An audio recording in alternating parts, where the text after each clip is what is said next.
Abra a palavra de Deus em 1 Reis, capítulo 19.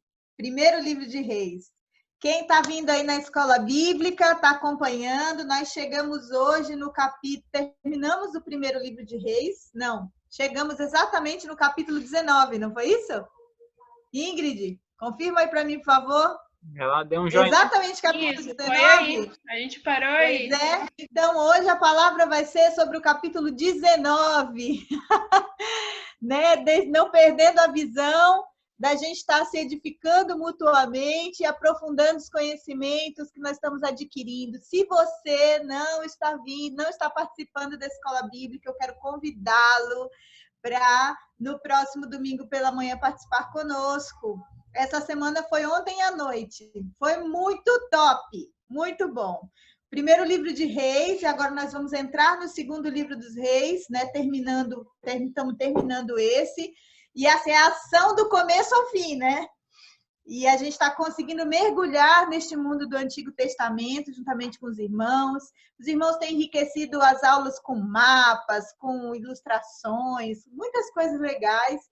E tem sido bem dinâmicas as aulas. E é muito importante a gente compreender a Bíblia em profundidade, não só daquela maneira... Outro dia eu estava vendo o vídeo do sábio, né? Às vezes ele joga aquele vídeo lá no grupo da igreja, o vídeo dele com o cocar do índio.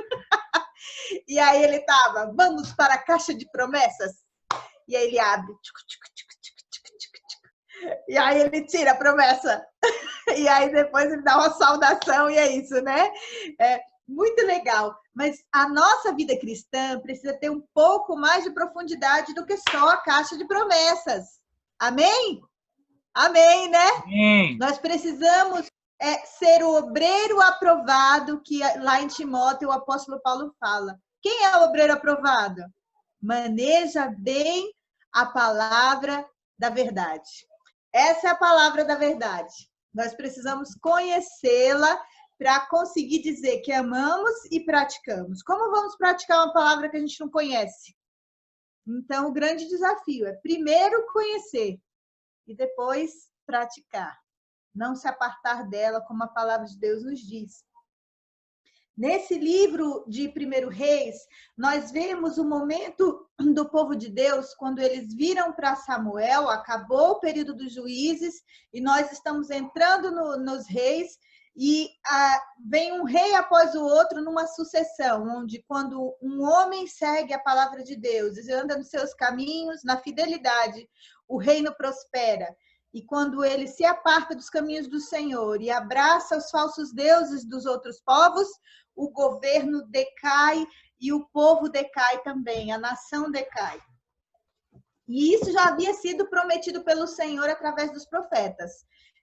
O Senhor disse, olha, vocês vão entrar na terra que mana leite e mel. Se vocês permanecerem fiéis a mim, top, legal, bênção, vão colher o melhor dessa terra. Porém, se vocês se apartarem da minha presença, se vocês se desviarem dos meus caminhos e se vocês seguirem falsos deuses daquela terra, o que vai acontecer? Vou enviar as nações vizinhas de vocês para peneirá-los e vocês serão levados cativos. O que nós vemos aqui no primeiro livro dos Reis é o que antecede o cativeiro. Eles vêm para o tempo da monarquia e depois de Saul foi o primeiro, depois veio Davi, o homem segundo o coração de Deus, e muita guerra até estabelecer um reino único em Davi, no finalzinho da vida de Davi. E aí Salomão vem e consegue governar por todo o seu governo, por todo o seu reinado, um reino só. E aí, porque ele se aparta dos caminhos do Senhor e porque ele vai, por causa das 700 esposas e 300 concubinas. Diz aí, meus irmãos, 700 sogras.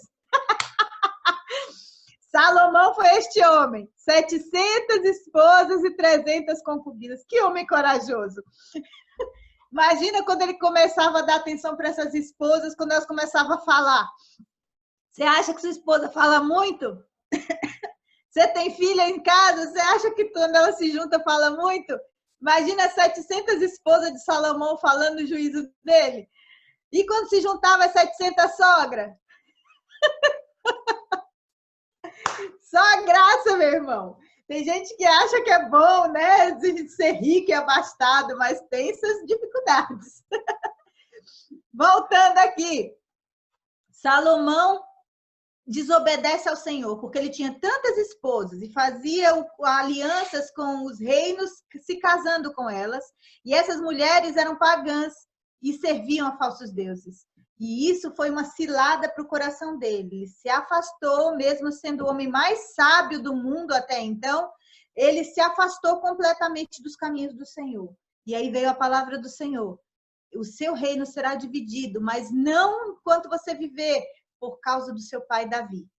Então, no reinado do seu filho, o seu reino será dividido. E foi o que aconteceu, a divisão.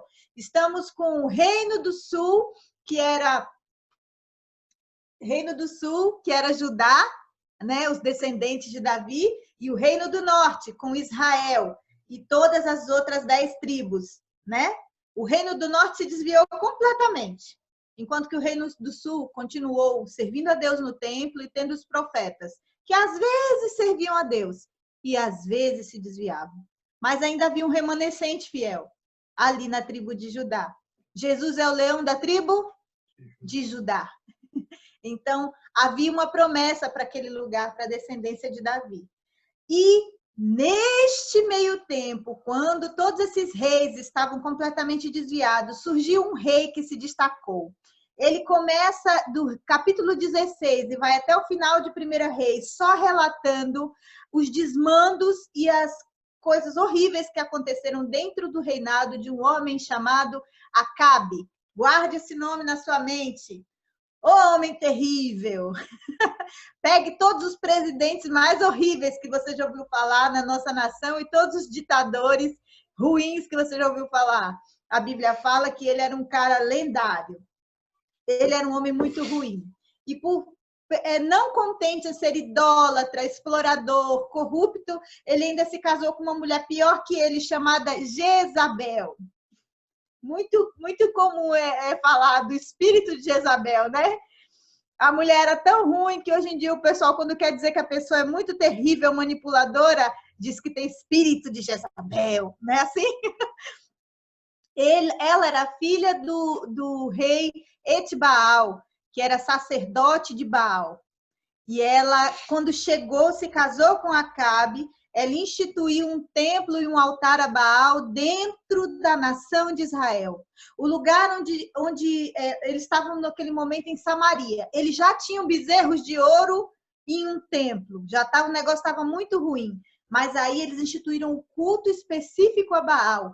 E aí aquela nação que tinha sido comprada por Deus, tirada do Egito com braço forte, para servir ao único Deus, né? Nação depositária da palavra de Deus, agora servia Baal. Porque para eles agora Baal era o bom. Baal era o Senhor que abençoava as colheitas.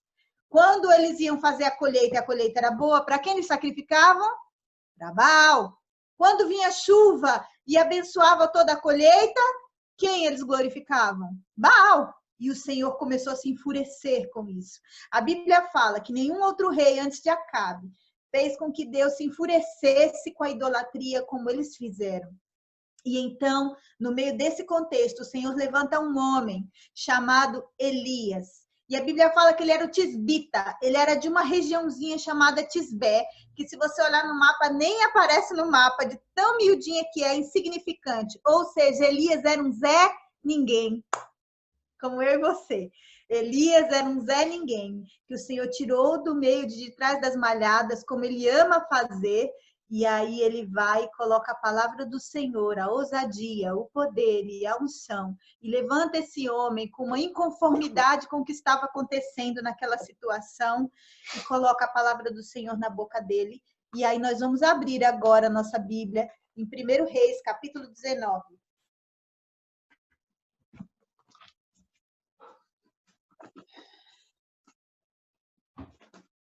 Elias estava muito chateado com isso. E aí o Senhor levantou ele nessa inconformidade. Veio a palavra dele e Elias desafiou Acabe, dizendo que através da palavra da boca dele, não ia chover por muitos anos naquela terra, até que ele profetizasse que voltasse a chover.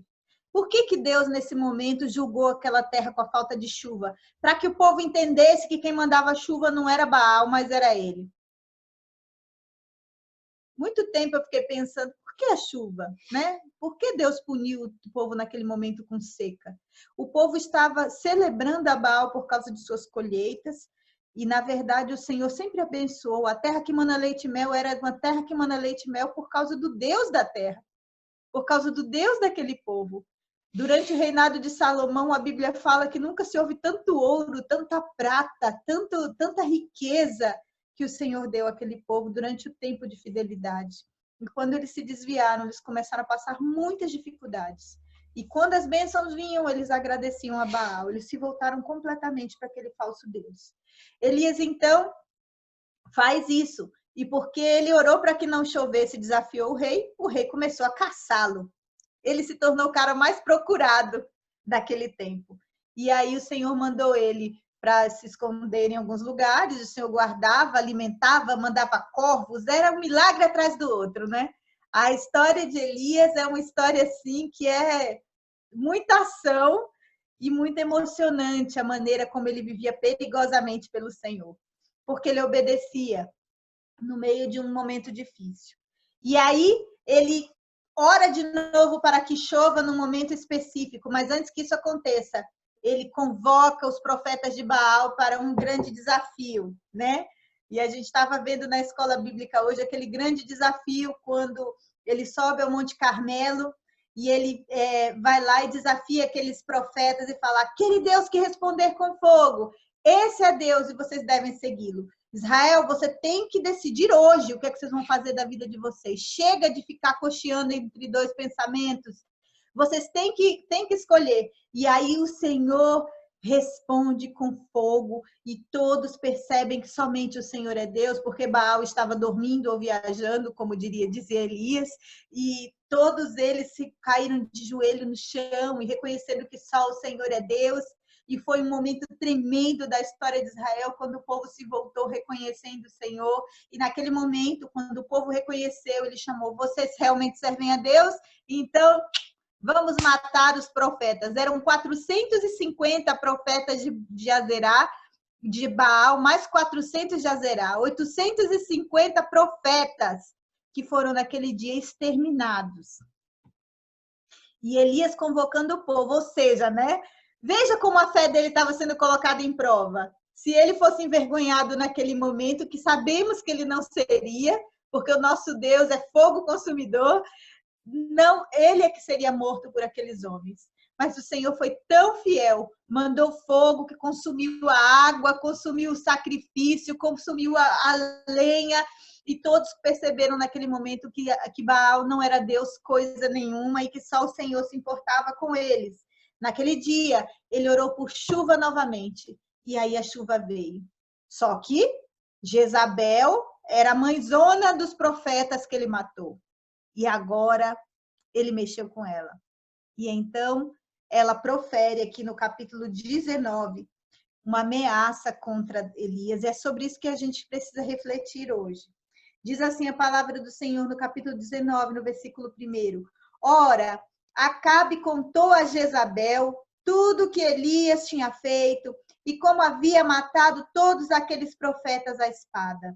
Por isso, Jezabel mandou um mensageiro a Elias para lhe dizer: que os deuses me castiguem com todo rigor, se amanhã nessa hora eu não fizer com sua vida o que você fez com a vida deles. Pronto, bastou isso. E aí aquele homem corajoso, intrépido, cheio do poder, fez o quê? Versículo 3, teve medo e fugiu. Você imaginava que ele faria um negócio desse? Matou 850 homens e agora ele fugiu de uma ameaça. Ela não mandou o soldado para matá-lo, ela só mandou o recado. E ele fugiu. Se ela quisesse matar ele naquela hora, ela não mandaria alguém avisar. Ela já mandaria os soldados matarem. Mandaria um exército para pegá-lo, sei lá, o que ela vinha fazendo. Mandava alguém já matar, ela não avisava. Mas ela quis intimidar. E ela conseguiu. Às vezes o diabo faz isso com a gente. Ele brinca com a nossa mente de uma maneira tão horrível que ele consegue nos intimidar, mesmo a gente estando cheio da unção, mesmo a gente tendo uma vida de oração com Deus, mesmo a gente sendo usado pelo Senhor. Às vezes, Satanás lança ameaças de morte em nossa mente. Ele brinca com a nossa mente, com o nosso coração de uma maneira tão horrível, tão engendrada, que ele sabe exatamente como nos assustar, né? E é sobre isso que eu quero orar com você. Vamos orar? Deus amado, Deus querido, muito obrigado pela tua palavra. Nós queremos te agradecer e queremos te pedir que o Senhor venha sobre as nossas vidas nessa noite, ministrando a tua palavra. Espírito Santo de Deus, o nosso coração, a nossa mente é solo fértil para o Senhor. A tua palavra é a verdade e nós queremos beber da tua verdade, ser edificados pela tua palavra, nos deitar e andar sobre ela e viver e praticar e fluir nas suas bênçãos. Vem sobre nós em nome de Jesus. Amém. Amém. Elias estava aqui com medo, como eu e você sentimos medo tantas vezes. Às vezes o medo pode ser algo real ou pode ser algo imaginário. E quando ele é imaginário, ele toma uma proporção muito maior do que quando ele é real. Porque quando o medo é real, você pode enfrentá-lo, você está vendo o foco do seu medo. Mas quando ele é uma ameaça de morte, quando ele é algo imaginário na sua cabeça, ele pode tomar uma proporção tão assustadora, tamanha é a imaginação, ou tamanho é o seu emocional, o seu abalo emocional. E o que eu quero ver aqui com você também é que no versículo 5 ao versículo 8, fala assim, vamos ler o 3 primeiro. Elias teve medo e fugiu para salvar a sua vida. Em Berseba de Judá, ele deixou o seu servo, ficou sozinho, olha, fugiu para salvar a vida, teve medo, depois ele se isolou, ficou sozinho. Entrou num deserto, caminhando por um dia, e chegou a um pé de giesta, sentou-se debaixo dele e orou, pedindo a morte. E ele disse a Deus, já tive bastante, Senhor, tira minha vida, eu não sou melhor que meus antepassados. Depois disso, ele se deitou debaixo da árvore e dormiu. Tem situações na vida da gente que a gente está vindo de sucessos grandiosos, está vindo de conquistas grandes, a gente está vindo de coisas que demandam muito esforço. E a gente está ali conectado com Deus. Mas mesmo assim, quando o cansaço bate física, emocional e espiritualmente, a gente tem essas caídas, né? Alguns falam que ele teve uma depressão, outros falam que ele teve uma espécie de burnout. Não sei se você já ouviu essa expressão do burnout. O burnout é uma espécie de esgotamento total que a pessoa tem, que não chega a ser como uma depressão que precisa de um tratamento mais longo, mas o burnout é quando você tem esse esgotamento físico, emocional, e que suga você de uma maneira que você fica por vários dias com aspectos físicos, emocionais e até mentais. Você não tem força para orar, você não tem força para comer, para levantar da sua cama.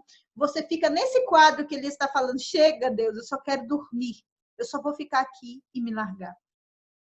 E sabe o que é interessante disso tudo? Que quando o Senhor nos vê em situações de esgotamento como essa, Ele cuida de nós. E Ele percebe, a Bíblia diz que Ele sabe que nós somos pó. E Ele respeita a nossa condição humana. Então, o que nós podemos perceber é que o Senhor nos fez com essa estrutura, porque nós dependemos dele. Às vezes nós nos achamos super-homens, né? Eu tenho um esposo aqui em casa que, como muitos dos irmãos já conhecem, estão tentando mandar mensagem aqui, fica caindo aqui. Vocês estão vendo, não? Não, né? Não estou ouvindo, Giovanni. Não, não aparece, não. Ah, tá bom. Eu tô ouvindo. Tô achando que tá na frente. O que acontece é só o som da vibração, que faz... O som, né? Então, celular é isso, né? Tem essa dificuldade. Deixar no vibração, não, no silencioso. Silencioso total. Agora não dá, Giovanni. Meu celular tem vida própria. Se eu mexer aqui, já era. Se eu mexer, ele vai para milhares de lugares que a gente não sabe como. Até voltar, já estou terminando, tá? Só mais 2 horas. Aí, O que acontece? Nós precisamos entender que nossa estrutura é limitada, irmãos. Nós que somos mulheres, a gente tem mania de fazer muitas coisas ao mesmo tempo. E isso, às vezes, faz com que a gente vá além das nossas possibilidades. E a gente fica num nível de estresse que vem a hipertensão, vem infartos, a gente às vezes cai numa depressão e fica imaginando por que eu estou em uma depressão? Porque eu estou usando mais do que a minha energia suporta, mais do que a minha mente consegue organizar de atividades. E a gente começa a fazer muita, muita, muita coisa. Para os homens, acontece aquela coisa... Sabe, estou escutando aqui. Para os homens, acontece aquela coisa de ir além fisicamente. Eles realmente se acham super-heróis, né? O meu aqui, meu marido aqui, é aquela situação. Ele quer trabalhar de manhã, de tarde, de noite, e ainda ir dirigir o culto depois. Aí ele quer sair da vigília e voltar e emendar com o trabalho na frente de casa. Geralmente ele não faz uma obra só lá. Ele tem uma outra obra lá e à noite ele vai para a igreja e quando ele chega aqui ele quer continuar, porque ele acha que ele ainda tem forças, né? Então, assim, enquanto ele não cai exausto, ele acha que está tudo bem. Fora os sintomas físicos que você acaba tendo. A sua imunidade cai, você acaba tendo uma gripe atrás da outra, você acaba tendo dores de cabeça que não passam com analgésicos. Queridos, nós precisamos nos atentar para essas coisas. O nosso corpo não é uma máquina que você vai lá à noite e bota no carregador para ele carregar. Ele tem um limite. Ele é um organismo vivo e ele tem um limite. E a grande questão é que ele não só tem um limite físico, mas o emocional, o físico, o espiritual, está tudo ligado. Então, eu não posso negligenciar a minha vida espiritual achando que o meu emocional e o meu físico vão ficar tudo joinha. Não vai. Se eu não busco, se eu não leio a Bíblia, se eu não oro, se eu não estou jejuando, se eu não estou em contato com Deus, se eu não estou tendo uma vida de santidade, o resto vai desandar. Da mesma maneira, se eu não cuido da minha vida física, eu não vou ter condições de orar. Eu não vou ter condições mentais de conseguir sentar, ler a palavra de Deus e simplesmente... Sabe quando você senta para ler? Você, quando está muito cansado, senta para ler e parece que não está lendo nada? Como é que você vai entender a palavra de Deus em profundidade se você não consegue se debruçar para ler a palavra de Deus? Porque você não tem fisicamente estrutura para isso. Então, o Senhor está nos chamando para como Elias fez naquele momento. Ele estava vindo de coisas muito grandes, dispendiosas. Ele estava vindo de batalha. Ele tinha matado 850 homens. Depois ele fugiu. Quando ele chega nesse deserto, que ele pede a morte, ele já tinha andado por um dia de caminhada. Esse homem estava exausto, com fome. Ele estava emocionalmente esgotado, porque na cabeça dele, ele era o último homem que estava... o último profeta do Senhor que era fiel. Então, ele estava se sentindo sozinho, sobrecarregado. E aí, quando essa ameaça dessa mulher vem, ele fala, puxa, o Senhor bem podia me poupar de mais essa. Ainda tem que lidar com Jezabel? Aí pronto, ele tem que fugir mais uma vez para salvar a sua vida. Não esqueça que ele já vinha fugindo de Acabe por muitos anos. Há muitos anos, desde que ele orou para que não chovesse, ele era o cara mais procurado de Israel em todas as nações vizinhas. Acabe colocou a cara dele como mais procurado. A cabeça dele estava prêmio, então ele estava cansado, emocionalmente, fisicamente. Às vezes a gente não está fugindo como Elias, mas às vezes a gente vem de uma carga de trabalho, de estudo, de filhos pequenos, ou às vezes os filhos não são pequenos, mas a nossa rotina do lar está exaustiva. Sabe, queridos, a gente precisa entender que a nossa estrutura é limitada. Como estão as suas noites de sono? Você tem conseguido dormir bem? Tem horário para começar a dormir, para acordar? Tem conseguido se exercitar? Esse corpo de carne precisa de exercitar, sabia? Eu não gosto, mas precisa. Não, ele comprou bicicleta. O irmão Hélio comprou bicicleta? O Wagner está aqui fofocando para mim que o irmão Hélio comprou bicicleta. É isso aí, irmão Hélio. Né?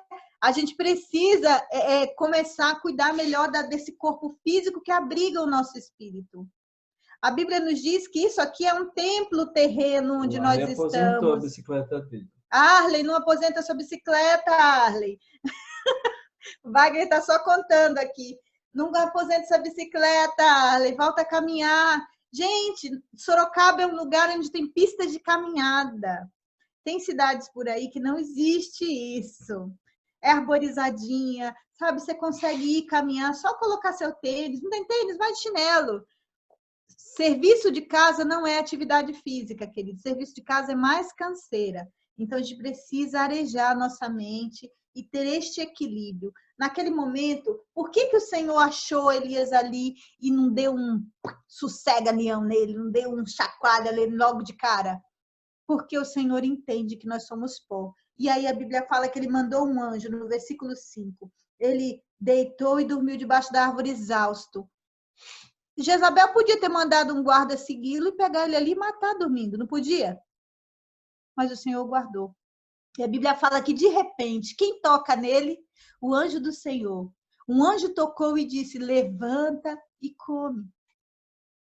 Levanta e come. Elias olhou ao redor, junto à sua cabeça, e o que tinha lá? Em algumas versões fala de um bolo assado. Na minha versão fala só de um pão. Foi mais econômica, só tinha um pão assado sobre brasas quentes, ó. Que delícia, pão quentinho. Jarro de água. Então ele comeu, bebeu e fez o quê? Deitou de novo. Ele estava esgotado. Tem dias, querido, que é o dia do nada. É o dia de você ficar e sossegar e deita e come, descansa. Você tem tido dia de folga? Como é que tá seus dias de folga? Você arruma mais 500 coisas fazendo dia de folga? Igual meu marido? Igual meu marido, você arruma mais... Você vai morrer. Vai morrer. Sinto te informar. Você vai morrer e vai casar com outro. Aí o Wagner sempre diz assim para mim, não fica demais assim não, porque senão se você não descansar, você morre, eu caso com outra. O pastor está sendo a voz do além aí atrás. O Eu vou estar pastor livre. sendo a voz do além. Eu vou estar livre para casar de novo. É que Deus está falando com ele, ele fica aí querendo fazer a voz do Se além. eu morrer, tu tá livre para casar de Além, novo. voz do além está sendo X9. Enquanto Ele isso, está denunciando todo mundo, só não ele. Vai, continua. Dá para entender que você tem um limite? E aí você sabe onde é que você está pecando contra Deus. A Bíblia nos diz que no 7º dia Deus descansou. Ele descansou para deixar para nós algo muito especial, que ele espera que nós descansemos também. Ele não precisava descansar. E quando a Bíblia fala sobre pecar contra o sábado do Senhor, contra o dia do descanso, é quando a gente realmente acha que nós dependemos da força do nosso braço. Nós não dependemos da força do nosso braço, da nossa hora extra. A gente depende do nosso Deus. O problema é que a gente diz que depende do Senhor, mas a gente fica muito assustado quando ele corta as nossas muletas. Aquelas muletas. Né? Ele começa a cortar a verba daqui, dali, e aí não aprova seu auxílio emergencial, cortam suas horas extras, corta sua remuneração extra, aí ficam só trabalhando, não estão os dois mais. Aí o que acontece? Quando não começa a não sobrar, aí a gente fica, ai meu Deus, meu plano B vai falhar. O Senhor chama a gente para confiar. Naquele momento ele estava completamente indefeso. Deus mandou o anjo para alimentá-lo e guardá-lo. Aquele anjo também estava guardando ele ali enquanto ele dormia. Ele deitou de novo, esgotado, e ficou ali. A Bíblia não relata quanto tempo ele ficou ali deitado. O anjo do Senhor voltou, colocou nele, tocou nele de novo e disse, levanta e come, porque a sua viagem será muito longa. Deu outra refeição para ele, olha só que legal. E aí depois ele se levantou, comeu e bebeu, e aí sim ele ficou fortalecido. E aí vem interessante, versículo 8, ficou fortalecido e com aquela comida ele viajou 40 dias e 40 noites com a força daquela comida, até chegar em Horebe, o monte de Deus. E ali ele entrou numa caverna e passou a noite. Que comida é essa que o Senhor tem para nós, que nos faz andar 40 dias e 40 noites na força dessa comida? A gente só pode concluir que ali o Senhor alimentou ele fisicamente, ali o Senhor guardou ele protegido para que ele pudesse descansar, ter uma noite tranquila. Às vezes a gente está tão preocupado com dívidas, com problemas, com gente que está em cima da gente, os inimigos, os perseguidores, os maledicentes, com problemas para resolver, que a gente há muitos dias a gente não tem uma noite tranquila. Fica dormindo intermitente? Ô, coisa horrível. É quando você fica tentando dormir, o sono não vem, você não consegue. E não é Deus te acordando para orar, é a ansiedade que não te permite dormir. Acontece só comigo? Não. Sabe? Isso tem sido um ladrão em nossas vidas, da nossa paz. A Bíblia diz: em paz me deitarei e dormirei logo, porque o Senhor é quem cuida de mim. A Bíblia fala do sono dos justos, fala que sobre nós repousa o Santo Espírito enquanto dormimos, e é por isso que nós temos uma paz para conseguir dormir. O Senhor Jesus disse que ia nos dar a paz, não como o mundo dá, a paz quando as circunstâncias estão boas, a paz quando o dinheiro está no banco ou no bolso, a paz quando as coisas estão tudo joinha, não. Ele dá paz em meio à guerra. Ele dá a paz que foge às circunstâncias. Ele fala além do entendimento. É uma paz interior. Que está tudo pegando fogo, está tudo ruim. E você está confiando no Senhor, sabendo que é Ele a tua provisão. O Senhor deu para ele força para ele caminhar 40 dias e 40 noites. Então foi algo espiritual. Ele renovou as forças do Senhor. Quando Ele nos encontra assim esgotados, é só Ele que pode nos renovar. Mas a gente precisa dar essa chance ao Senhor de fazer isso. Quando eu confio na força do meu braço, quando eu acho, não, eu vou mais, não, mas eu ainda estou aguentando, e continua se esforçando dessa maneira, a gente não dá chance ao Senhor de mostrar esse cuidado sobre nós. Porque a gente é o nosso próprio Deus. E a Bíblia fala da pessoa que acredita que o Deus é o próprio ventre, que confia na força do seu braço. Não se estribes em seu próprio entendimento. É a advertência do sábio. Segunda coisa que eu quero ver com você é a pergunta do Senhor. O que fazes aqui, Elias? No versículo 9. Ele entrou na caverna e passou a noite. Ele se recolheu naquela caverna e aí veio a palavra do Senhor até ele. A primeira pergunta que o Senhor fala para ele é: o que fazes aqui, Elias, nesta caverna? O que você está fazendo aqui? Ter contato com Deus da obra ainda é a coisa mais importante do que servir. Às vezes nós somos servos fiéis, a gente se esforça para dizimar, para ofertar, para trabalhar, para nos envolver ministerialmente. A gente tenta ser um bom marido, a gente tenta ser uma boa esposa, a gente tenta ser um bom pai, uma boa mãe, pregar o evangelho, tudo direitinho. A gente faz tanta coisa e a gente se esquece de ter um envolvimento com Deus da obra. Quero lembrar você do filho pródigo e do filho que ficou na casa. Lucas capítulo 15, João 15, Lucas 15. Lucas capítulo 15 fala a respeito do filho pródigo que foi embora, se afastou e voltou para a casa do pai. Mas um filho mais velho ficou na casa. E aquele filho estava mais afastado do que o filho que saiu. Ele fazia tudo, nunca abandonou o pai. Porém, ele não conseguia sentir alegria na presença do pai e achava que tudo que tinha ali era só do pai, não era dele. Ele não tinha zero contato com o pai, zero intimidade. E aí o Senhor chega para Elias e pergunta: o que você está fazendo aqui, Elias? Será que Deus não sabia? Mas ele queria ouvir. E aí ele deixa Elias falar, e ele lamenta, como eu e você fazemos.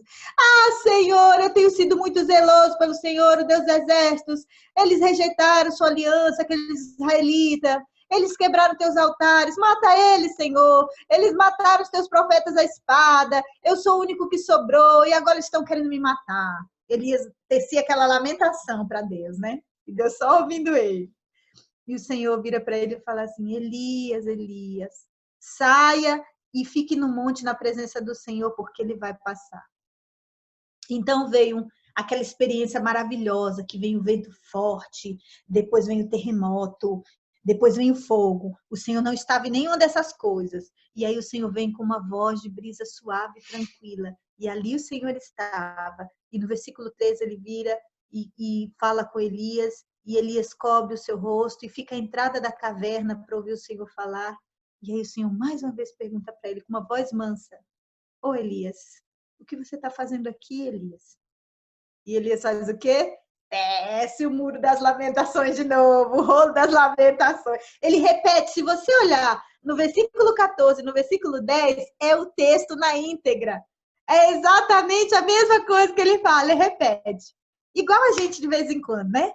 A gente de vez em quando vira para Deus, a gente lamenta, oh meu Deus, esse marido é assim, ele é assado, muda ele, Jesus, muda ele. Ou você fala da sua esposa para Deus, oh meu Deus, essa mulher é linguaruda, ela fala demais, fala para Deus. E a gente lamenta tantas coisas para o Senhor. E o Senhor mais uma vez pergunta para você, o que você está fazendo aí? E Ele quer ouvir a gente. Sabe o que esse texto mostra para mim? Que Deus quer intimidade com seu filho. Elias tinha feito tantas coisas para Deus. Elias tinha ido para a guerra, Elias tinha feito altares, Elias tinha profetizado, estava tão cansado. E só somos curados realmente no aconchego dos braços do nosso Deus. Ele nos toma no colo neste momento e somente essa intimidade do relacionamento com Deus pode renovar as nossas forças e nos dar um novo ânimo, botar o brilho nos olhos de novo. Eu não sei como é que você está em relação ao seu chamado. Eu não sei qual é a convicção de chamado que você tem no seu coração, mas às vezes só estar em contato com Deus da obra faz com que esse brilho nos olhos nossos possa ser renovado, com que o nosso coração possa queimar de novo. Porque se a gente olhar para as circunstâncias e para as pessoas, a gente não quer mais servir a Deus. Não dá para viver a vida cristã e servir ao Senhor olhando para as pessoas. Somente olhando para o Pai, estando em contato com Ele. Porque se você perde o cheiro do Senhor, você é ovelha. Se você perde o cheiro do seu pastor, se o pastor perde o cheiro da ovelha, perde o contato. A ovelha segue o pastor pelo cheiro. Jesus é o pastor amado das nossas almas. Nós precisamos estar com Ele. Se a gente perde o sabor da intimidade com Deus, não tem graça servir. Não há por que servir. Você sabe por que eu quero ir para o céu e por que você quer ir para o céu? É porque tem ruas de ouro? É porque lá a gente não vai morrer nunca mais? Porque a gente não fica doente, não tem coronavírus? O céu só é céu por causa de Deus. O céu só é céu por causa do nosso Jesus, do amado das nossas almas. Então, se eu entro no meu quarto, segundo Mateus capítulo 7, e se eu fecho a minha porta, e se eu dobro os meus joelhos e posso tocar os céus assim, é céu para mim, porque Ele está lá. Ele está aqui. Nunca perca o sabor da intimidade, porque é ela que vai dar renovo quando nada mais te responder. Quando seus líderes falharem, quando as pessoas te decepcionarem, quando faltar dinheiro para servir, quando tudo der errado, ou quando um decreto fechar todas as igrejas. Ainda há céu para você, porque Jesus é contigo, e essa intimidade é que vai salvar a sua fé e a minha fé. E para finalizar, quando ele parou de se lamentar, o Senhor virou para ele, segurou ele pelo colarinho, finalmente, que a gente queria. Segurou ele pelo colarinho, finalmente, fez carinho, escutou, botou no colo, escutou a lamentação. Tá bom, filho, agora essa gente, você já comeu, você já bebeu, você já dormiu, você já teve colo, já teve alento emocional. Agora vem cá, que eu vou renovar a unção sobre você. Aí no versículo 15 o Senhor diz para ele assim, agora volte pelo caminho por onde veio. Você acha que Elias queria ouvir isso? Elias queria que o Senhor rebatasse ele logo e já levasse para o céu, não é não? Manda as carruagens de fogo, Senhor. Não. O Senhor virou para ele e falou, volte pelo caminho por onde veio, porque você ainda tem algo para fazer. E aí a ordem que o Senhor deu para ele é, você vai voltar para o deserto de Damasco, você vai ungir Jeú, chegando lá, você vai ungir Azael como rei da Síria, você vai ungir Jeú, filho de Ninsi, como rei de Israel, e vai ungir Eliseu. Quem conhece esse nome? Eliseu, filho de Safate, de Abel-Meolá, para suceder você como profeta. Jeú vai matar todo aquele que escapar da espada de Azael, Eliseu vai matar todo aquele que escapar da espada de Jeú, No entanto, eu vou te contar um segredo, porque você está aqui na intimidade comigo. E a intimidade do Senhor é para aqueles que o buscam, certo? A esses ele faz saber os seus segredos, a Bíblia nos diz. Aí ele fala assim, no entanto, eu fiz sobrar só 7.000 em Israel. 7.000 em Israel, todos aqueles cujos joelhos não se inclinaram diante de Baal e cujas bocas não o beijaram. Esses são fiéis a mim. Eu estou enviando reforço para você.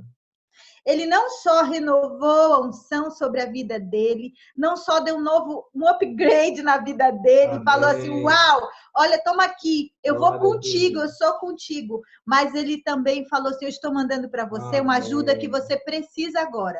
Qual é a ajuda que você precisa? De pessoas. Glória a Deus. Eu e você não somos ilhas. Gênesis capítulo 2 fala assim, não é bom que o homem esteja só. Imagina aquele mutirão hoje ali, onde os homens estavam, se tivesse só o irmão Hélio e o Colar, igual durante a semana. Eles não teriam conseguido fazer tudo o que fizeram hoje. Se o Wagner estivesse lá sozinho, misericórdia, não ia ter conseguido fazer nenhuma virgulinha daquilo ali. Deus não nos fez para viver sozinhos. Não nos fez para viver sozinhos. É por isso que ele nos coloca aqui e inventou uma coisa maravilhosa chamada família. Amém. E uma outra coisa maravilhosa chamada igreja, família de famílias. Onde nós juntos podemos nos fortalecer e ajudar um ao outro a cumprir o seu ministério, o seu chamado, e a ser bênção no reino de Deus aqui onde nós estivermos. Não se isole. Eu sei que a ordem é fique em casa, mantenha a distância, mas espiritualmente, emocionalmente, você não precisa ficar sozinho. Se fisicamente nós precisamos manter um certo distanciamento, emocional e espiritualmente, nós podemos estar muito unidos, porque a nossa unidade vem do Espírito de Deus e do sangue de Jesus que nos une. Quando o Senhor dá Eliseu para Elias, ele fala assim, querido, você está cansado? Eu estou mandando alguém que vai te suceder. Primeiro ele vai te fazer companhia. E depois ele vai suceder você e vai fazer tudo aquilo que você não consegue. O que Elias fez? Saiu dali e ele foi primeiro ungir os reis? Não. Ele correu até Eliseu e foi ungí-lo. Rápido. Porque ele sabia que sozinho não dava para caminhar. Deus nos fez para caminhar juntos. Eu preciso de você, você precisa de mim, nós precisamos de Cristo até o fim. Igual aquela canção antiga que a gente conhece. Precisamos estar juntos, unidos, porque a nossa unidade é que trará a glória do Senhor. E eu quero terminar com esse texto do profeta Isaías, capítulo 40, versículo 28, que diz assim: será que você não sabe? Nunca ouviu falar? O Senhor é o Deus eterno. O seu Criador é o Deus de toda a terra. Ele não se cansa, ele não fica exausto. A sua sabedoria é insondável. Ele fortalece o cansado, a mim e a você, e dá grande vigor àquele que já está sem forças. Até os jovens se cansam e ficam exaustos, e os moços podem tropeçar e cair. Mas aqueles, eu e você, que esperam no Senhor, eles renovam as suas forças. Eles voam alto como águias. Eles correm e não ficam exaustos. Eles andam e não se cansam. Amém. Então, queridos, nós precisamos, assim como Elias, prosseguir, mas prosseguir na força do Senhor, porque Ele é conosco. Amém? É essa palavra que o Senhor tem para mim e para você, essa palavra de encorajamento, de prossiga no Senhor, renove suas forças. Quando estiver cansado, descansa.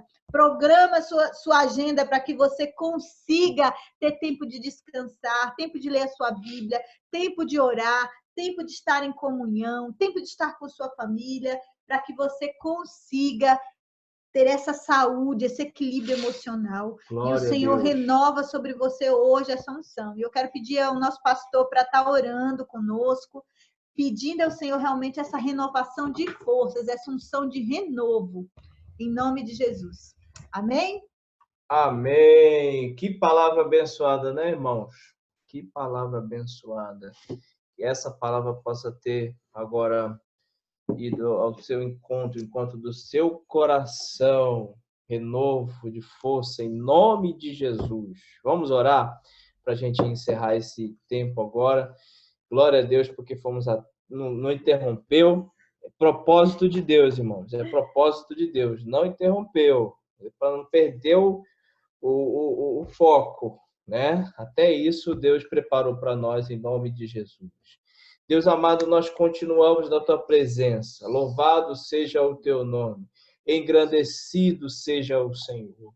Pela tua palavra, pela bênção que nós temos, que é essa palavra viva e eficaz, que penetra nos nossos corações. E ela, ó Deus, ela divide, Senhor, muitas coisas na nossa vida e discerne, Senhor, tantas coisas que nós precisamos durante o período da nossa vida nessa terra, Pai. Obrigado porque ela é um remédio. Obrigado porque ela é vida. Obrigado porque ela é pão. Obrigado porque ela é, ó Deus, o caminho que nos mostra, Senhor. Ela nos mostra o caminho, Senhor, que é Cristo. Obrigado porque nós temos essa palavra, que é a palavra viva e eficaz, a palavra do Senhor. E hoje, ó Pai, como instrumentos do Senhor, nós ouvimos, ó Pai, a tua serva, ó Deus, ministrando tão, ó Deus, poderosamente para abençoar o nosso coração. Obrigado, Senhor, que essa palavra possa ter, ó Deus, em nome de Jesus, agora, Senhor, possa gerar em nós, ó Pai, vida, em nome de Jesus. Gerar em nós ânimo, gerar em nós vigor, Senhor, para caminharmos cada vez mais, Senhor. Não desanimarmos. Amanhã estaremos mais um tempo e queremos entregar esse dia do Senhor, esse tempo ao Senhor, e queremos descansar em paz, sabendo que o Senhor está cuidando. Queremos dormir à noite, Senhor, sabendo que o Senhor está cuidando. Queremos depositar nossa confiança no Senhor. Obrigado, ó Pai, pela tua palavra. Continua nos ajudando, continua nos fortalecendo, continua fortalecendo a tua igreja, continua levantando o tempo de comunhão na tua igreja, Senhor. Em nome de Jesus, nós oramos que esse tempo passe e a vida, ó Deus, normal, entre em vigor, Deus, nas nossas vidas, volte a acontecer, Senhor. Em nome de Jesus, que nós possamos ter comunhão na igreja. Nós pedimos que o Senhor repreenda todo o demônio, ó Pai, que está impedindo com que, ó Deus, a tua igreja se reúna, Senhor, em comunhão. Nós pedimos que o Senhor repreenda do nosso meio, em nome de Jesus, Pai. Nós oramos assim, dá uma semana cheia de bênção, dá uma semana cheia de prosperidade, uma semana cheia de livramento, e, em especial, uma semana de intimidade com o Senhor. Nós oramos assim, em nome de Jesus. Aonde você está, diga amém.